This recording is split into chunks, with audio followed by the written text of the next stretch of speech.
Hello and welcome back to my channel. Today, this is a highly requested topic regarding the British HIV Association guidelines for the management of HIV infection in pregnant women. This is the 2018 guidelines, and starting with the summary. The first is regarding the psychosocial care of the woman living with the HIV during and after the pregnancy. The first recommendation was the antenatal HIV care. They should be delivered by the multidisciplinary team, and the precise composition of which will vary.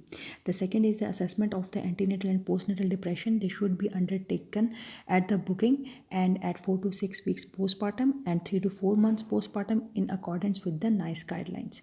The next is the screening and the monitoring of the pregnant woman living with the HIV. The first is regarding the sexual health screening, and it includes the sexual health screening is recommended for the pregnant woman newly diagnosed with the HIV. Second is for women living with HIV and already engaged in the HIV care who became pregnant. The sexual health screening is suggested.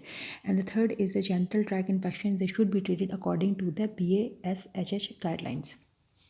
Now, the second is the laboratory monitoring of the pregnant woman living with the HIV. The pregnant women who are newly diagnosed with HIV, they do not require any additional baseline investigation compared with non-pregnant women living with the HIV other than those routinely performed in the general antenatal clinic.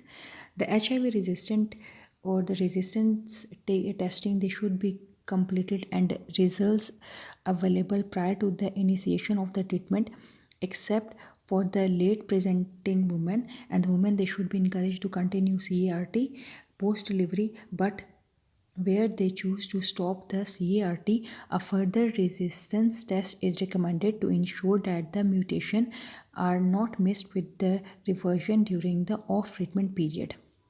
In the women conceiving on the CART, those they should be a minimum of one CD4 cell count at baseline and one at the delivery. And in the women who commence the CART in the pregnancy, a CD4 cell count, they should be performed as per routine initiation of the CART. In the women who commence the CART in pregnancy, an HIV viral load, they should be performed 2 to 4 weeks after the commencing CART at least once every trimester and at 36 weeks and at delivery. In women commencing the CART in the pregnancy, the liver function test, they should be performed as per routine initiation of the CART and then at the antenatal visit. In the event that a woman who has initiated CART during the pregnancy has not suspected the plasma viral load less than 50 HIV RNA copies per ml at 36 weeks, the following intervention they are recommended. Number one is review the adherence and the concomitant medication. The perform resistant test is if appropriate and consider the therapeutic drug monitoring and optimize to best regime and consider the intensification. It is recommended that the woman conceiving CART regime, they should be continue these. Exceptions are non-standard regime, for example, the protease inhibitors monotherapy regime, which have been demonstrated to show low pharmacokinetics in the pregnancy, and protease inhibitors demonstrated to increase risk of the preterm delivery, and these should be modified to include the depending or the tolerability and resistance and prior antiretroviral history and one or more agents that cross the placenta. Now, if the mother needs ART for herself, all the pregnant women, including elite controllers, they should start ART during the pregnancy and continue lifelong, and women, they should commence ART as soon as they are able to do it in the second trimester, but within the first trimester, if the viral load is more than 100,000 HIV RNA copies per ml or the CD4 cell count is less than 200 cells per cubic millimeter, at all the women, they should have commenced ART by the weeks 24 of the pregnancy. Now, what to start? The women, they are recommended to start the tenofovir disoproxil fumarate or the abacavir with the imetigratabine as a lamivudine as a nucleotide backbone, as recommended at the BHIVA adult antiretroviral treatment guidelines. In the absence of the special or the specific contraindication, it is recommended that the third agent in the CRT they should be in accordance with the BHIVA adult antiretroviral treatment guidelines, where there are sufficient clinical and the pharmacokinetics data for the use of the third agent in the pregnancy. It is recommended that an integrase inhibitor based regime is considered as the third agent of the choice in the patients with high baseline viral load more than 100,000 HIV RNA copies per ml, where the CRT is being started late in the pregnancy or where it is failing to suppress the virus. And there is no routine dose or the alterations are recommended for the ARVs during the pregnancy if used at the adult licensed doses. And consider the third trimester TDM, particularly if the combining tenofovir and the atrazenovir. If the dosing of the license considering the switching to the standard dosing throughout the pregnancy or the regular TDM.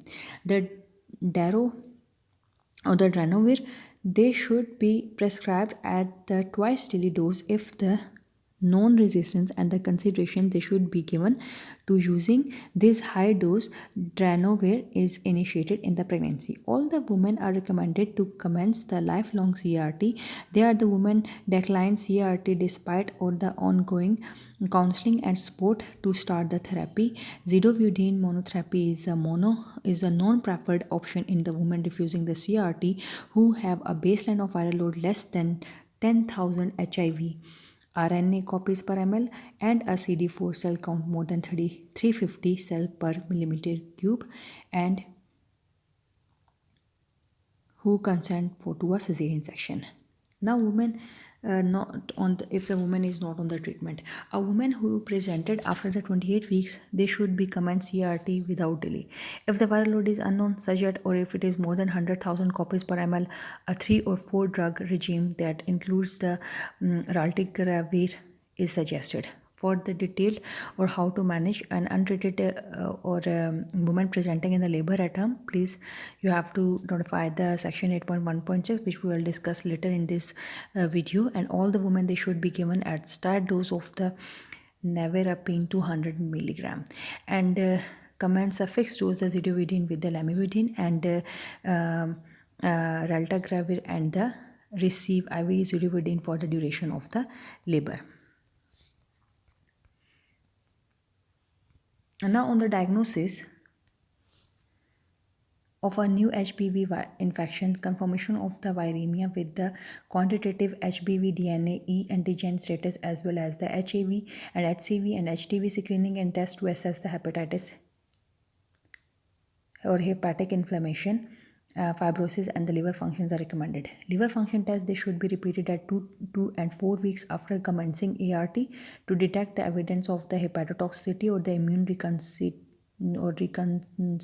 inflammatory syndrome or IRIS, and then monitored regularly throughout the pregnancy and postpartum.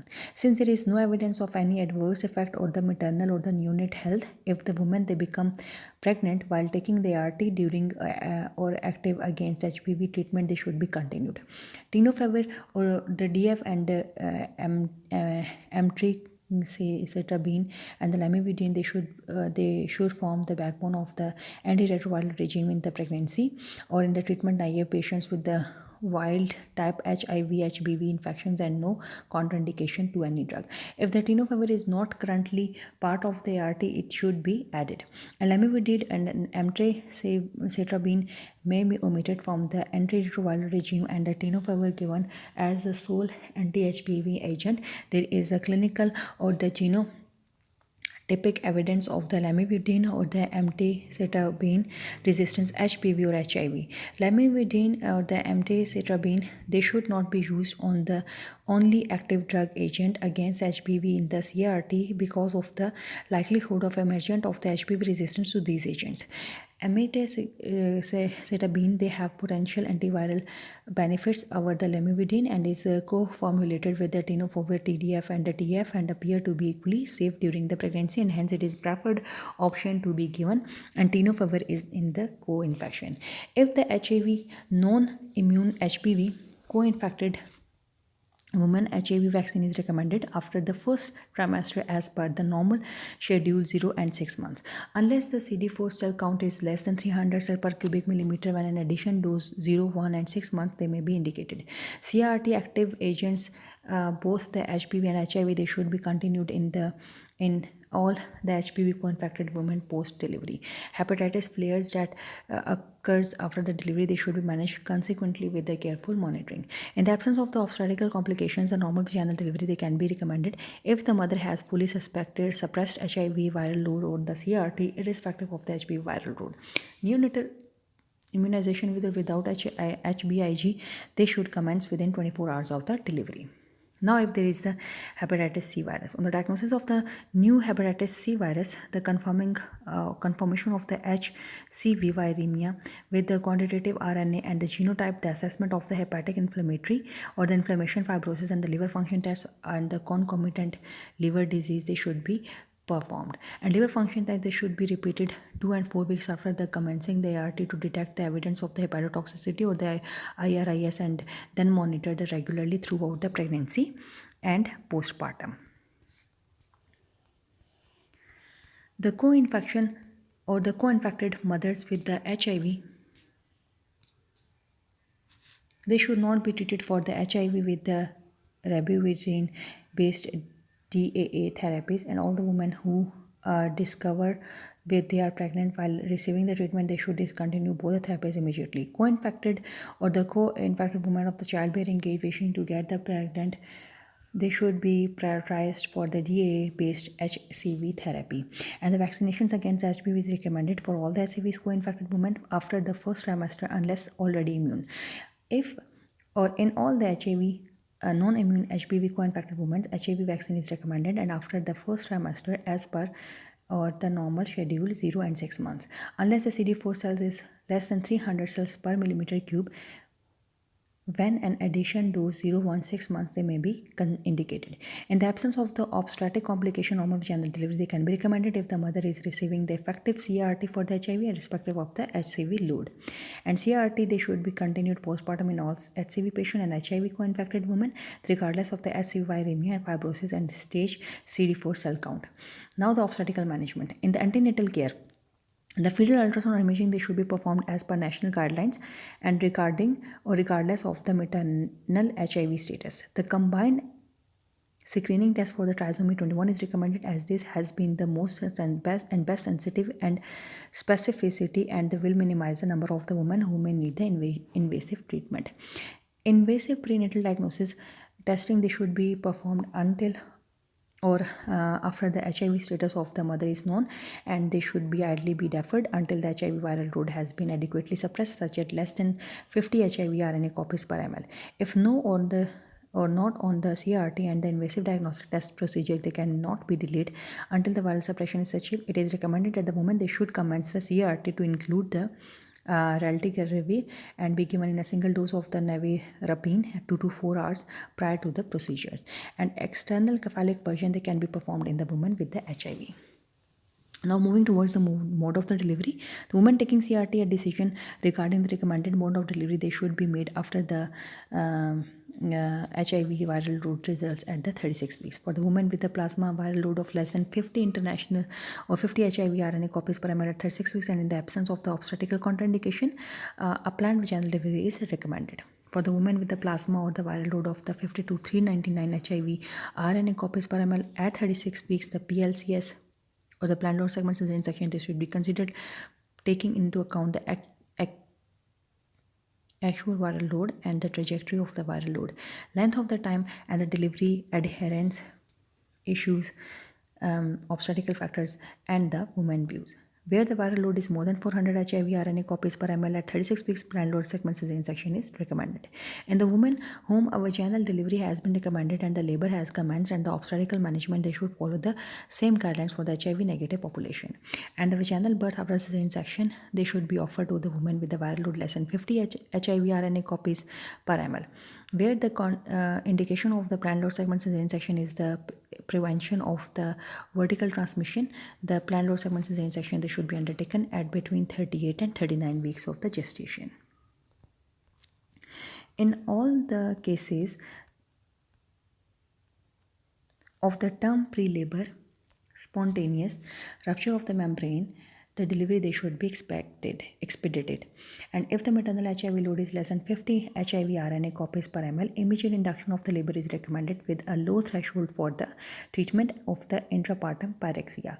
For the woman with the last measured plasma viral load of 50 to 999 HIV RNA copies per ml, the immediate cesarean section they should be considered, and taking into the account the actual viral load, the trajectory of the viral load, length of the time or the treatment, adherence issues and obstetric factors, and the women views. If the maternal HIV viral load is more than 1000 RNA copies per ml, the plasma of the immediate cesarean section is recommended, and the management of the prolonged or premature rupture of the membranes PPROM at 34 or equal to more than 34 weeks is the same as the term ROM. And when the PPROM occurs at less than 34 weeks, the intramuscular steroids should be administered accordance with the national guidelines, and the virological control they should be optimized, and there should be multidisciplinary discussion about the timing and the model of the delivery.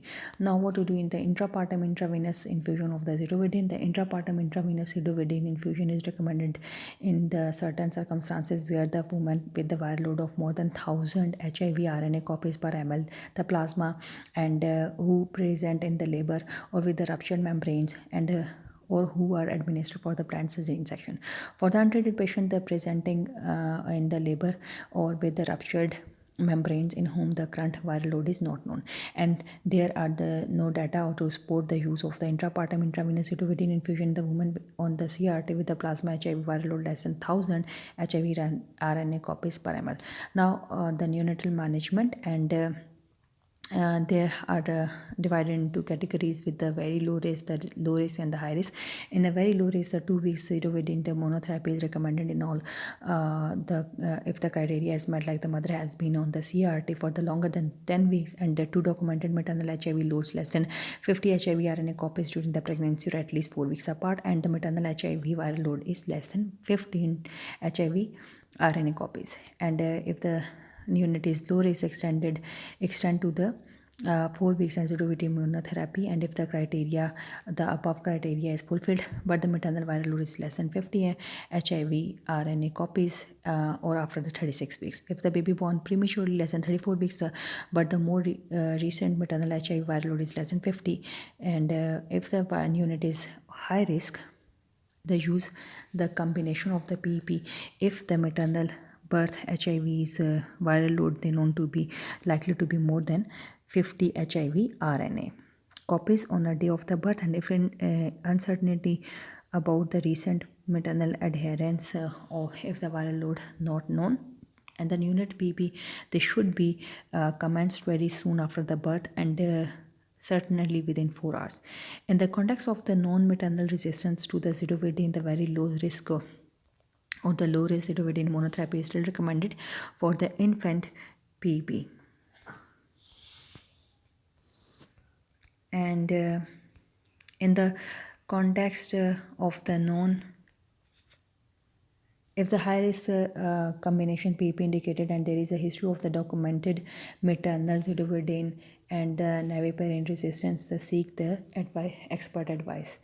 And if the advice not immediately available, the commence the standard 3-drug PEP, zidovudine, lamivudine, and naviparin until the guidance is provided. Now, the HIV, if the mother is known to be HIV2 infected, follow the advice of the high risk, and if it is beyond PEP is beyond 4 weeks, then the infant PEP they should be stopped at the 4 weeks, and the PEP they should be restarted unless a significant subsequent exposure or the is given, or you have to seek the expert advice regarding the need of the PEP following the breast milk and exposure during your episode of the maternal viremia. And now, if the pneumocystis pneumonia, prophylaxis, the cotrimoxazole prophylaxis is recommended for 1 month of the age of HIV PCR is positive, and at any stage if the infant is diagnosed with the HIV. Now, the immunization they should be given as per the national schedule, and the rotavirus vaccine is not contraindicated unless HIV diagnosed who have the confirmed and severely immunocompromised. If it is very low, so the low risk of the HIV transmission of the and BCG at the birth is indicated, and this should not be delayed. And infant feeding in the UK and other resources ratio setting the safest way of the feed the infant born to the mother with the HIV with the formula milk, and abstaining from the breast milk, they can have the financial psychological repercussions for the woman, requiring the support for the HIV multidisciplinary team. And the women who are virologically suppressed with the CRT with the good adherence and who choose to breastfeed, they may be supported to do so. And if the mother CRT, they rather than the neonate baby is advised to minimize the HIV transmission through the breastfeeding. And the molecular diagnosis of the HIV infection, this is regarding the testing, they should be performed on the occasionally if the exclusively known breastfeeding infants, and during the first 48 hours of the prior to the hospital stage, and if the high risk at the 2 weeks of the age, and at 6 weeks, and at 12 weeks, and on the other occasions if additional risk and HIV antibody test is for the seroreversion, they should be checked at the age of the 18 to 24 months of the age. And now regarding the breastfed infants, and it is that during the first 48 hours and the prior to the hospital discharge, and at the 2 weeks, and the monthly for the duration of the breastfeeding 4 to 8 weeks, and HIV antibodies testing for the seroversion, and they should be checked at the 18 to 24 months. Now regarding the hepatitis and the co-infection, the follow the national guidelines for the management of the HPV in pregnancy, and for the HCV you have to follow the investigation and the management of the HCV in the pregnancy as per practice. And now the exposure and uninfected, in the light of the evidence for the possible increased infections morbidity, the timely routine vaccination they should be ensured, and the GPs, the health visitors, and the secondary care, the physicians, they should be made aware of the possible increased risk in the order to show inform the decisions and which risk the assessing in the primary care. Now, and now the last is the postnatal management of the woman. And all the women, they recommended to continue the CRT postpartum, and the woman, they should be received in the postpartum period to be by the member of the multidisciplinary team into 4 to 6 weeks. And the women, they're not breastfeeding their infant by choice or because of the HIV viral load is more than 50, they should be offered gabapentin in the suppression of the lactation. And the women, they advised not to breastfeed for their baby health, they should be provided with the free formula feeds to minimize the vertical transmission of the HIV. And women, they should have the support assessing the postpartum, and be referred to appropriate services in the trust and community and the voluntary groups without delay. And women, they should have the mental health need assessment in the postpartum period, and they should be managed accordingly. And the contraceptive need, they should be discussed with all the women, and they may be change to. And optimize the contraception choice as long as the ART prescribed is fully active against the viral genotype. And the cytology, they should be scheduled as per guidelines, and 3 months post delivery. And for the woman, the newly diagnosed with the HIV in the pregnancy, the testing of the woman, their partner, and on the other child, they should be completed. So that is it all for the today's video. See you in the next video. Take care. Bye bye.